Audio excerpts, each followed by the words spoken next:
meternos en la política internacional. Cuesta a veces salir de la cotidianidad para pensar cómo estamos parados frente al mundo y cómo esto que ocurre tan lejos como en Alemania, como en Estados Unidos, nos puede impactar de manera directa en la realidad de Argentina. Bueno, que nos va a ayudar a tratar de comprender esto a esta hora de la mañana, sobre todo es Juan Pablo Julier del Observatorio Internacional de la Universidad Católica de Santa Fe. ¿Cómo estás, Juan Pablo? Bienvenido. Buenos días, ¿cómo están? Bien, ¿qué es lo que está pasando en Alemania? Y es cierto que se quedó sin heredera, Angela Merkel. Sin su favorita, ¿no? Sin su favorita. O sea, herederos tiene varios, ella era su favorita, bueno, y a raíz de este episodio, a ver, Alemania es un país federal como la Argentina, y cada provincia, que no se llaman provincias, pero a los fines vamos a llamarlo de esta manera, tiene su particularidad, y una de las provincias de Alemania llamada Turingia, pese a las direcciones que dio esta mujer que era la heredera de Merkel y la propia Merkel,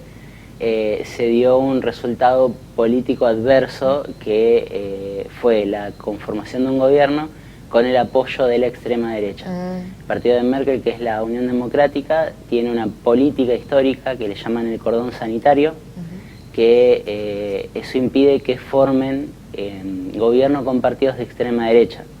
Esto viene obviamente de la historia de Alemania con el nazismo, entonces es de alguna manera algo muy sagrado, por llamarlo en Alemania. Y cuando se supo la noticia que se vio al primer ministro de este estado alemán de Turingia, hubo no solamente fuertes críticas a nivel nacional, sino que hubo fuertes críticas también a nivel internacional, porque aparte se dio un par de días después de la celebración de lo que sucedió en Auschwitz, de la liberación de Auschwitz. Entonces, todo con un conjunto bastante pesado en materia de opinión pública, pero además de eso, una clara desobediencia a lo que había propuesto el partido a nivel nacional. Entonces, de alguna manera, esto hace que quien es la cabeza del partido, la heredera de Merkel, renuncie y deje vacante este puesto, que se esperaba que sea una elección tranquila de acá a cara al 2021, que es cuando vence el mandato de Angela Merkel, y después de este episodio no va a suceder porque es bastante complejo, al punto que el primer ministro había ganado renunció luego de haber ganado esa provincia, para que sean unas nuevas elecciones en las que no acordarían con la extrema derecha para formar gobierno. Es remediar sobre lo hecho. Sí, en realidad.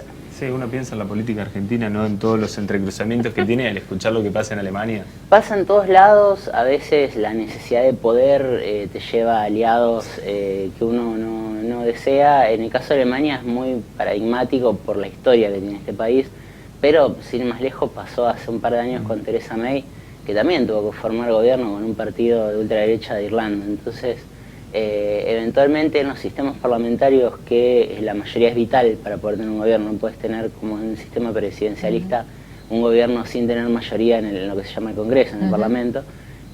Vos tenés que acordar sí o sí, y de alguna manera estos, si bien el sistema político alemán es uno de los más estables en cuanto a partidos, nunca faltan estas cuestiones, estos episodios, que yo particularmente pienso que también tiene un poco que ver con que la extrema derecha de Alemania hoy, y particularmente esa bancada de Turingia, no es tampoco el nazismo, sino que es, de hecho, el representante de esa bancada es un empresario, es más un estilo Trump, diría yo, que una cuestión de Hitler, entonces que un Hitler 2 o un nuevo Hitler.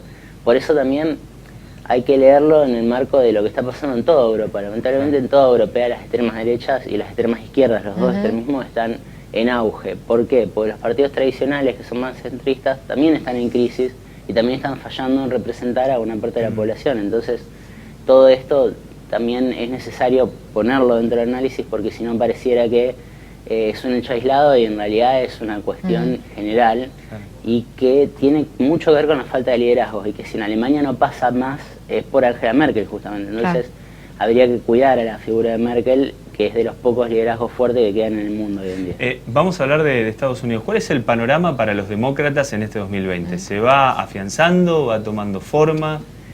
Está raro, diría yo. En realidad los demócratas vienen de años muy malos, la verdad, en estrategia política, porque, bueno, ahora estuvieron con el tema del impeachment de Trump, que era un resultado cantado, porque teniendo el Senado mayoría republicana, era obvio que no iban a condenar a Trump, y aparte porque le guste o no a los republicanos más duros o más clásicos, Trump es lo mejor que tienen hoy, así que no tienen otra alternativa. Entonces es como que lo están cuidando, lo están guardando y va a caminar la elección. Y los demócratas en realidad tienen en Bernie Sanders algo que los renueva, por eso es tan importante como pieza. Si bien en este primer episodio de las primarias